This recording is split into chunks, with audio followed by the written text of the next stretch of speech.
So, is there a set of sort of common problems you see, or is it quite unique and varied depending on the age ranges, the genders, etc.?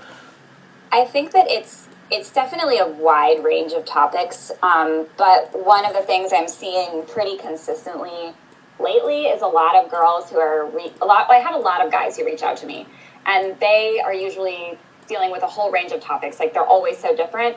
But with girls, I have had a lot of women who have reached out to me, understandably, that they have a much higher sex drive than their partners.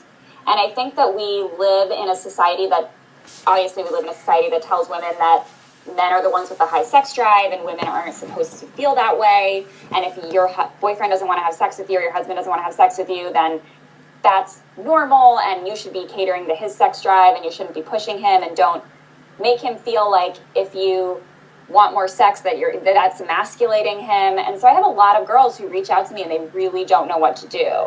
They're like, I have a higher sex drive, my partner doesn't want to have sex, and I don't know how to have that conversation, because if she didn't want to, she would still be expected to, you know? Yeah, I But mean, guys aren't expected to do anything. well, I mean that was an area I was going to get into. I've had friends mention that. I mean, I could never understand it. I mean, I'm ready, willing always.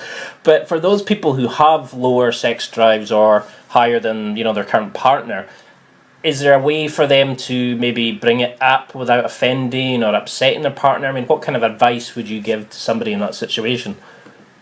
I think that it's really about approach. It's how you talk about something, not why you talk about something. If you bring up the fact that you're not having enough sex with your partner in a way that's really accusatory and sort of like, you're not meeting my needs and this is what I need from you, and if you don't do this I'm going to break up with you, that's not how you get a positive result. That's on Using guilt is never going to have the effect you want. And it's really easy to get wrapped up in those conversations and just be like, well, you're not giving me what I want out of this relationship. And that's not really a fair way to do it, because it's not like the person has a low sex drive because they want to have a low sex drive. In most cases, I mean, sometimes if you're not like physically attracted to your partner and that's the reason you're not having sex with them, maybe that's a different issue that you should actually be considering. But if you just have a low sex drive and if your partner has a low sex drive and you want to bring it up to them, you really have to come from a place of empathy and understanding. And you're in a relationship with somebody. There's no right or wrong way to experience sexuality. So there are a lot of alternatives to just straight up P and the B sex. Like, you don't just have to have intercourse. You can come up with a compromise. If your partner wants to have sex once a week and you want to have sex 3 times a week, maybe you have sex twice a week. Or if it's your partner wants to have sex once a month and you want to have sex every day, like maybe you have sex once a week.